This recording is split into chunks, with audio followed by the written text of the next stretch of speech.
En el marco del Jubileo de la Esperanza que estamos viviendo, queremos, la Comisión Bíblica Diocesana de la Diócesis de Neiva, acercarnos a cada uno de ustedes y compartirles cada mes a partir de ahora un pequeño mensaje. Será una pequeña cápsula porque un video no nos da para poder profundizar sobre el tema. Pero queremos hacer un paneo de todo el Nuevo Testamento y poder descubrir qué es la esperanza cristiana. Poder encontrarnos con esta esperanza que nos anima y nos fortalece. Así que les invito para que estemos muy atentos cada mes con este material. Y también les invito a que lo compartamos. No se quede con él, compártalo a los hermanos en la fe, en las parroquias, en los grupos pastorales, en los movimientos, para que este mensaje pequeño, pero ojalá sustancial, sirva para todos. Gracias por estar con nosotros en nuestro trabajo pastoral de la Diócesis de Neiva.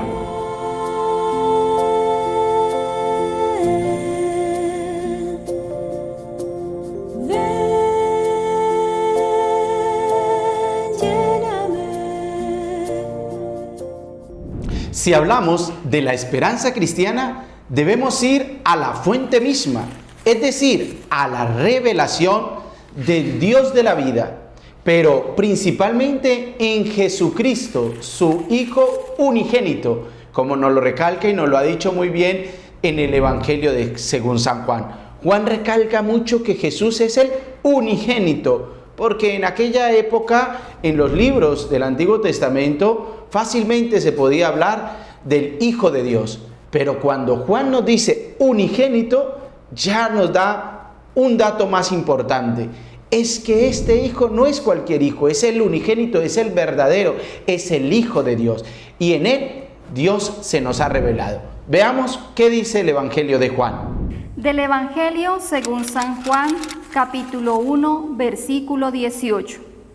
A Dios nadie lo ha visto jamás, el Hijo único, que es Dios y que está en el seno del Padre, nos lo ha dado a conocer. Acabamos de escuchar el Evangelio de Juan, que nos ha dicho precisamente que solo el unigénito conoce al Padre. Es así que si nosotros queremos ahondar sobre la esperanza cristiana, necesitamos ir a la fuente que son los libros neotestamentarios. Hay que ir a revisar el Nuevo Testamento, los 4 evangelios, las 13 cartas de Pablo y las cartas apostólicas, igualmente con el Apocalipsis. Veamos lo que dice precisamente el evangelista Lucas frente a este datito importante que nos dice cómo en el libro sagrado de Lucas, y así entendemos todos los otros libros, se nos habla de la revelación del Padre Dios. Del Santo Evangelio según San Lucas, capítulo 1, versículos del 1 al 4. Ya que muchos se han propuesto componer un relato de los acontecimientos que se han cumplido entre nosotros, según nos los transmitieron, quienes desde el principio fueron testigos oculares y ministros de la palabra, también yo he creído oportuno, después de haber investigado cuidadosamente todo lo sucedido desde el principio, escribirte una exposición ordenada, ilustre Teófilo, para que llegues a comprender la autenticidad de las enseñanzas que has recibido. Los apóstoles, hoy los obispos, han tenido siempre ese celo apostólico para entregar al mundo la novedad de la esperanza cristiana. Miremos lo que dice San Pablo, precisamente hablándoles, catequizándoles, mostrándoles la esperanza a los efesios. De la carta del apóstol San Pablo a los Efesios, capítulo 1, versículos del 15 al 23. Por lo cual también yo, al conocer la fe de ustedes en Jesús, el Señor, y su amor para con todos los creyentes, doy continuamente gracias a Dios por ustedes, recordándolos en mis oraciones, que el Dios de nuestro Señor Jesucristo, el Padre de la gloria, les conceda un espíritu de sabiduría y una revelación que les permita conocerlo plenamente, que ilumine los ojos de su corazón para que conozcan cuál es la esperanza a la que han sido llamados, cuál es la riqueza de la gloria otorgada en herencia a su pueblo, y cuál la excelsa grandeza de su poder para con nosotros los creyentes, manifestada a través de su fuerza poderosa. Es la fuerza con que Dios actuó en Cristo al resucitarlo de entre los muertos y sentarlo a su derecha en los cielos, por encima de todo dominio, potestad, poder y fuerza sobrenatural, y por encima de cualquier otra dignidad que pueda existir, no solo en este mundo, sino también en el venidero. Todo lo ha puesto Dios bajo los pies de Cristo, constituyéndolo cabeza suprema de la Iglesia, que es su cuerpo, y por lo mismo plenitud del que llena totalmente el universo. Es hermoso lo que acabamos de escuchar de Pablo a los Efesios, ¿no? Cómo pide en su oración que los corazones, los ojos de su corazón, dice Pablo, sean iluminados para que conozcan la esperanza. Queridos hermanos, es que en estos tiempos posmodernos en los que nos encontramos, podemos darnos cuenta que hemos perdido la esperanza. Quizás los tiempos de la modernidad le dieron al hombre mucha esperanza. La ciencia, la tecnología, los avances.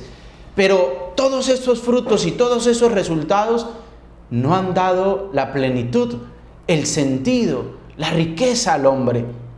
Y por eso el hombre sigue buscando.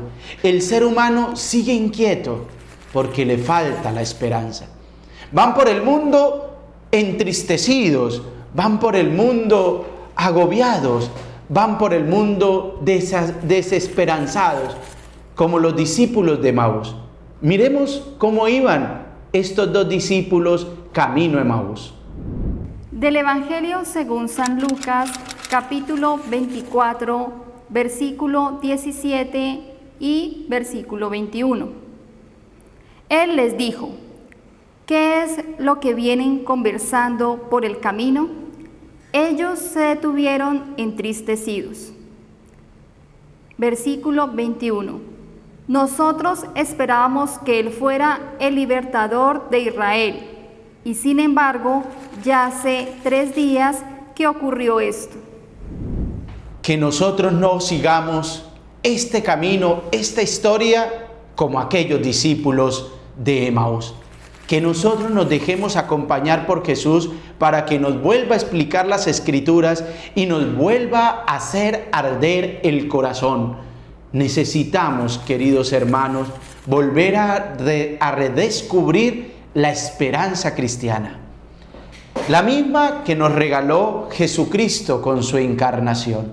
Por eso nos hace urgente volver la mirada al unigénito y dejarle que Él nos responda las preguntas. ¿Dónde está nuestra esperanza? ¿Qué esperanza nos ha traído Él? ¿Cómo vivir la esperanza cristiana? Es que es muy importante diferenciar la esperanza mundana a la esperanza cristiana. Son dos visiones muy distintas, estas dos esperanzas. Y por eso volver la mirada a Jesús nos hace mucho bien para redescubrir nuestra esperanza cristiana y poder de esa manera cumplir el llamado que nos hace el primer Papa, Pedro. Mire lo que nos invita Pedro en su primera carta, que nosotros quizás no lo podemos cumplir porque no diferenciamos la esperanza mundana de la esperanza cristiana. De la primera carta de San Pedro, capítulo 3, versículo 15.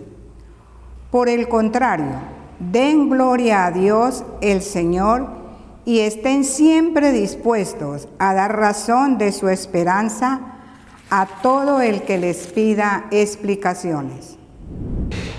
Es que la esperanza cristiana cruza las fronteras del tiempo y del espacio. Ciertamente que no está enmarcada simplemente a un futuro, sino que esta esperanza cristiana empieza aquí y ahora. Nosotros la proyectamos a plenitud en la vida eterna, pero empieza aquí y ahora. Nosotros debemos vivir desde nuestra esperanza. Por eso el apóstol Pedro podía decirnos que diéramos respuesta de nuestra esperanza. Vayamos al Evangelio de Lucas, capítulo 11, versículos 5 y 6. Del Evangelio según San Mateo, capítulo 11, versículos 5 y 6.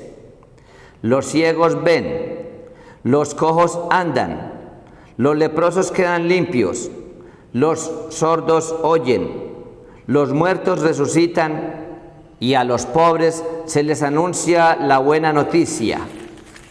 Y dichoso aquel que no se sienta defraudado por mí. Nos damos cuenta en este Evangelio de Mateo que acabamos de proclamar que Jesús estaba actuando. Los ciegos ven, los cojos andan y se le anuncia la buena noticia a los pobres. La esperanza cristiana está activa. Miremos ahora y contemplemos el Evangelio también de Lucas, capítulo 11, versículo 20. Del Evangelio según San Lucas, capítulo 11, versículo 20. Pero si yo expulso los demonios con el poder de Dios, entonces es que el reino de Dios ha llegado a ustedes. Así nos damos cuenta que la esperanza cristiana es una realidad ahora, aquí, en el presente, pero también está proyectada al futuro, pero no un futuro inmediato, no un futuro del mañana, sino un futuro de ese octavo día, el domingo sin ocaso. Esa es nuestra esperanza cristiana. Nos sentimos acompañados con Dios hoy, aquí en el presente, y sabemos que hay una plenitud que vendrá. Y esa plenitud que vendrá en esa eternidad, primero personal, cuando partamos de este mundo, pero hay una segunda venida del Mesías, donde todo quedará restaurado y donde viviremos plenamente ese reino de Dios. Contemplemos Hechos de los Apóstoles, capítulo 3, versículo 19 al 21. De los Hechos de los Apóstoles, capítulo 3, versículos del 19 al 21. Por tanto, arrepiéntanse y conviértanse para que sean borrados sus pecados.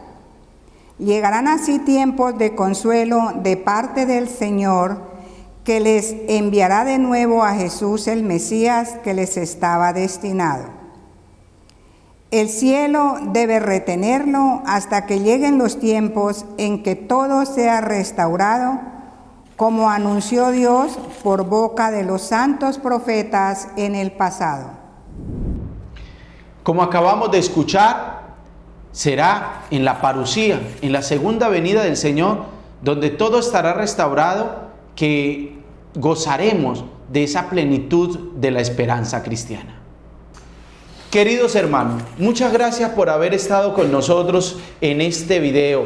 Esperamos que verdaderamente hayamos hecho una introducción a esta reflexión que queremos hacer durante este año sobre la esperanza cristiana desde el Nuevo Testamento, esa esperanza que nos ha traído Jesucristo el Señor. Desde nuestra Comisión Bíblica Diocesana queremos estar junto a ustedes en este año jubilar que nos invita a la Iglesia a vivir, que todos podamos, al concluir este año, sentir que vivimos ya desde la esperanza cristiana. Los esperamos en un próximo video.